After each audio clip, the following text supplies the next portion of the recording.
Баршаңызға сәлем, менің каналыма қош келдіңіздер. Менің есімім Гүлназ. Бүгінгі сабағымызда осындай гүлдер тоқып үйренетін боламыз.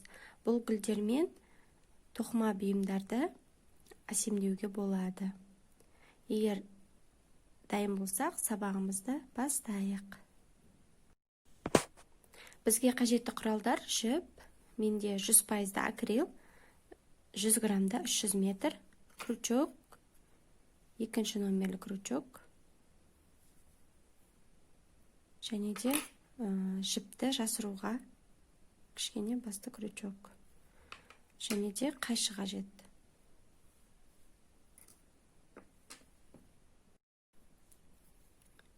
Ең алдымен дөңгелекше жасап аламыз.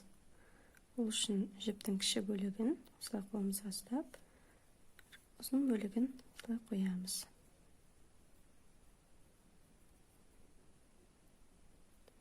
Крючогымызды ортасына кіргізіп, бір воздушный петля тоқимыз. Қайтадан ортасына кіргіземіз да столбик без накида тоқимыз. Осы дөңгелекшенің ортасына 10 столбик без накида тоқимыз. Бірінші столбик без накида тоқылды. 2, 3, 4, 5, 6, 7, 8, 9, 10 столбик без накида. Енді мына жіптен тартып,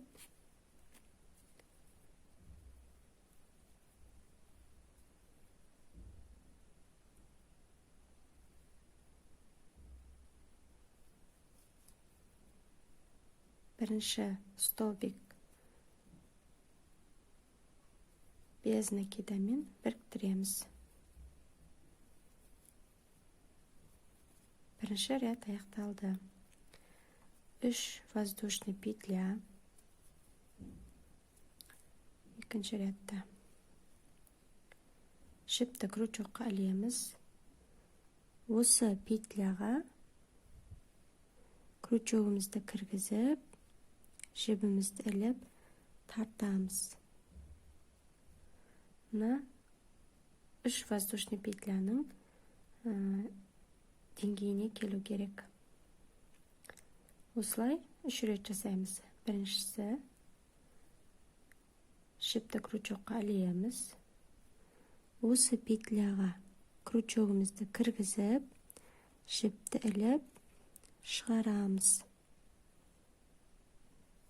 Тартыңқыраймыз.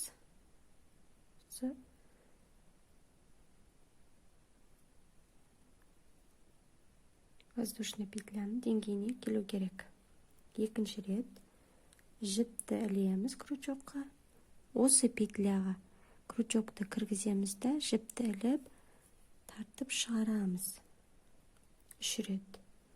Енді жіпті крючокқа ілеміз да, келесі петляға крючогымызды кіргізіп тартып шығарамыз. Жіпті крючокқа ілеміз да, осы петляға крючокты кіргізіп, жіпті іліп шығарамыз. Екінші рет жіпті крючокқа ілеміз. Осы петляға кіргізіп, жіпті крючокқа іліп тартып шығарамыз. 3 рет. Яғни әр петляда 3-3-тен жасаймыз.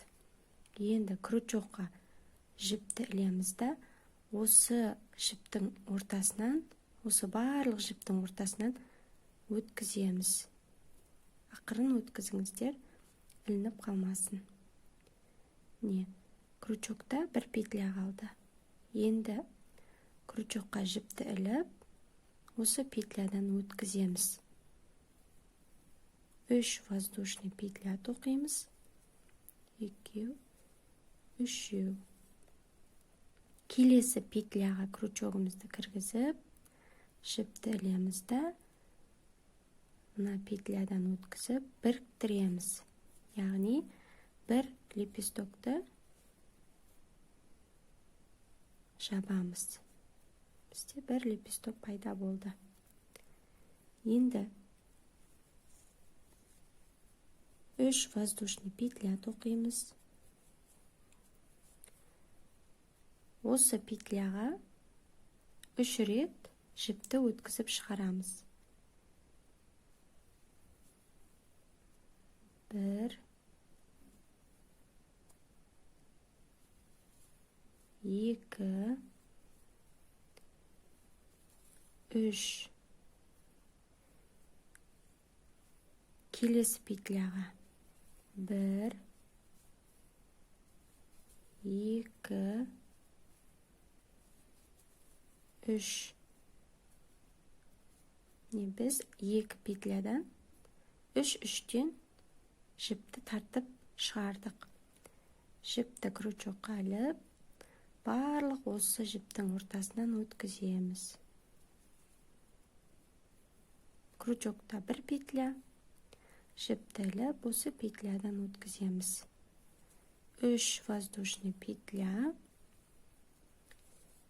келесі петляға крючогымызды кіргізіп, жіпті ілеміз да, мына петлядан өткізіп, лепестогымызды аяқтаймыз. 2.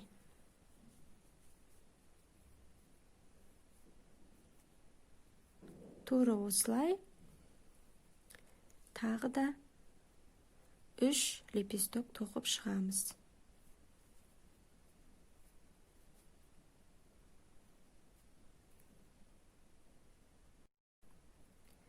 Мен барлық лепестокты тоқып шықтым. Енді біріктіреміз.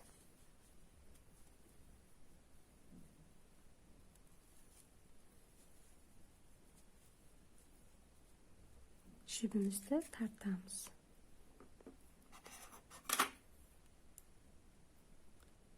Қиып тастаймыз да. Мына жіптен тартамыз.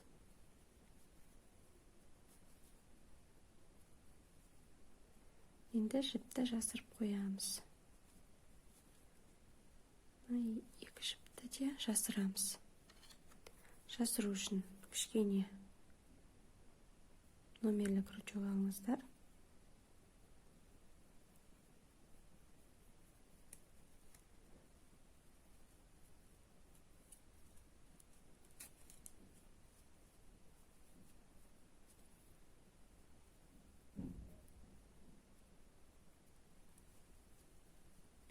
Жасырған кезде мына 10 бетіне шығып кетпесін. Соны байқаңыздар.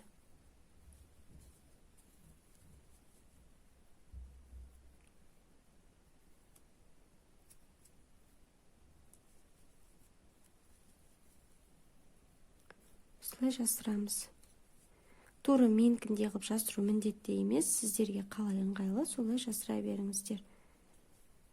Енді артық жіптердің барын қиып тастаймыз.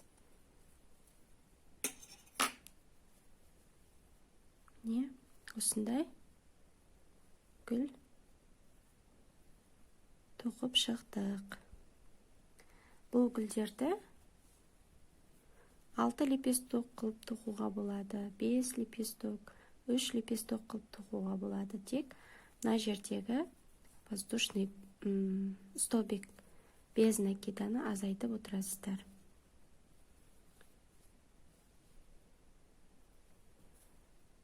Сіздерге сабақ ұнады деген ойдамын. Егер сұрақтарыңыз болса, төменге комментария қалдырыңыздар. Сіздердің сұрақтарыңызға әрқашан жауап беремін. Және де пікір қалдырыңыздар, лүпілі басыңыздар. Және де достарыңызбен бөлісіңіздер. Келесі сабақта кездескенше сау болыңыздар.